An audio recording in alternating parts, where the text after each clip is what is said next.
Hey guys, ESO here, and some new information about Fallout 76 has recently arisen. Bethesda have actually told us that they don't want to reveal everything at once.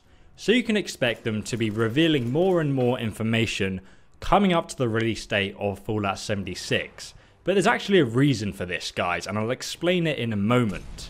But to be honest, as time goes on, I find more and more of my first initial worries and concerns about Fallout 76 being multiplayer being answered by Bethesda. I actually find there's a constant reassurance in a lot of these interviews that are coming out. As for those of you wondering though about the beta release and when you'll actually be able to see the game for yourself and get an impression of what Fallout 76 actually is and how the game actually works and plays. Well, Pete Hines has confirmed on Twitter that the beta test won't start for a while.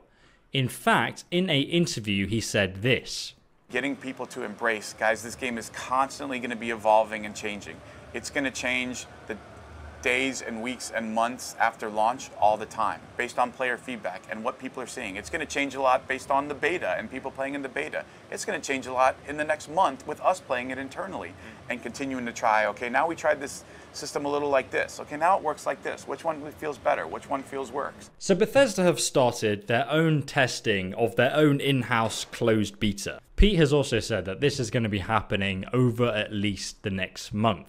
This gives us a rough idea of when the beta will actually be ready for a public release, so when we'll actually get to play it. It also explains why Bethesda are not giving direct answers to some of the questions, especially ones on PvP, because clearly they are constantly going to be changing how the game works during their internal beta and then again during the public beta.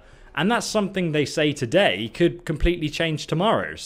But the good thing and the refreshing thing to hear is that Bethesda are going to be listening to their fans, apparently. But in my opinion, the earliest we can expect this beta to come out is mid-August, based on it being at least a month away and according to everything going to plan.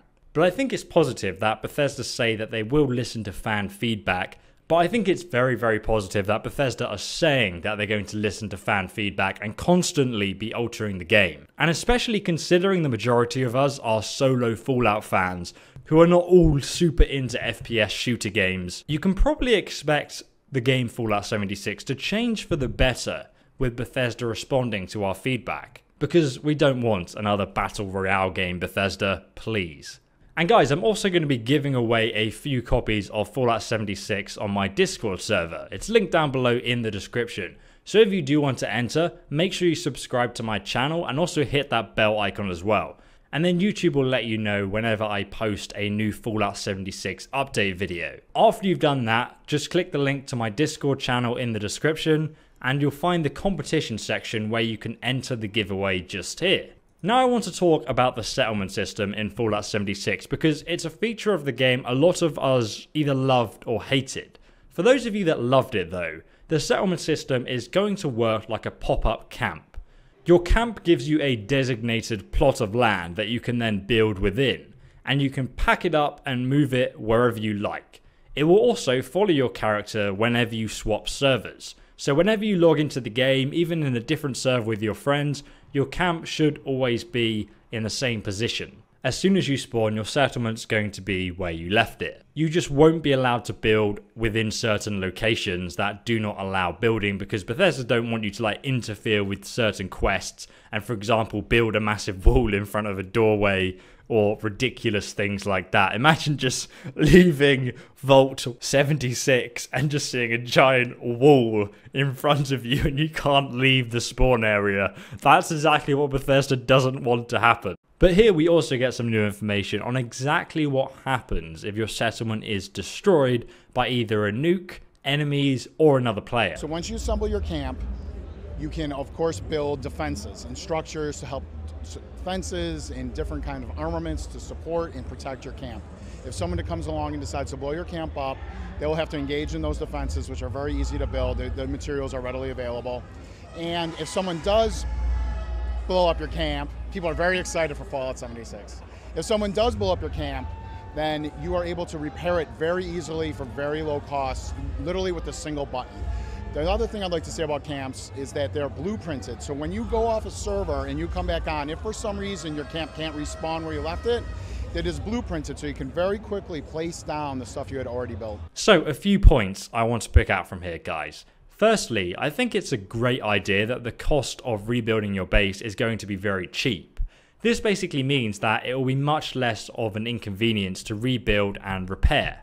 Todd also said that if your base does get nuked, it can still be completely repaired as well. Basically, no matter what, your settlement blueprint will always exist, and you can just press the rebuild button and it's just like brand new again. Everything's going to be just where you placed it. You can make your perfect settlement and then you can rebuild it, and it's always going to be there saved in the game. I think this really boils down to the general theme that I'm getting from Fallout 76 here, which is fun over realism.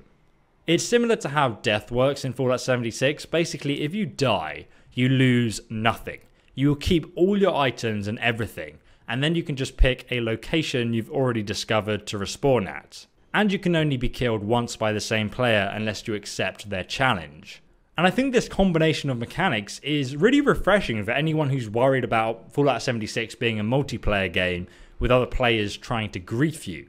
It will minimize the amount of players having a negative effect on your gameplay. To be honest, in most situations, it sounds like it's not even going to be worth it for you to blow up another player's settlement. As he said in the interview, weapon defenses are extremely cheap to build and very easy to get. I'm actually very interested though how far we can take the settlement defense system, because this is actually a video I made of my settlement. I'll link it down below in the description.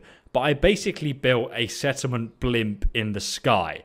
The only way you can get to it is by using power armored jetpacks. You have to fly up there. And if you guys watch the video, if this base was in a PvP game, I think you'd have a little bit of trouble trying to attack it. And in that sense, I hope that the settlement system in Fallout 76, because it's a multiplayer game, is not too dumbed down. I hope you can still do some crazy stuff like you could do in Fallout 4. That said though, I remember when I was very young going on Minecraft servers, where basically anyone could build anything they wanted, wherever they wanted. And literally the world looked like cancer. It looked so bad. And the architect inside me is a little bit worried about what exactly people are going to come out with for their settlement base and how potentially immersive breaking it could be to have a phallus-shaped building on the horizon for all to see.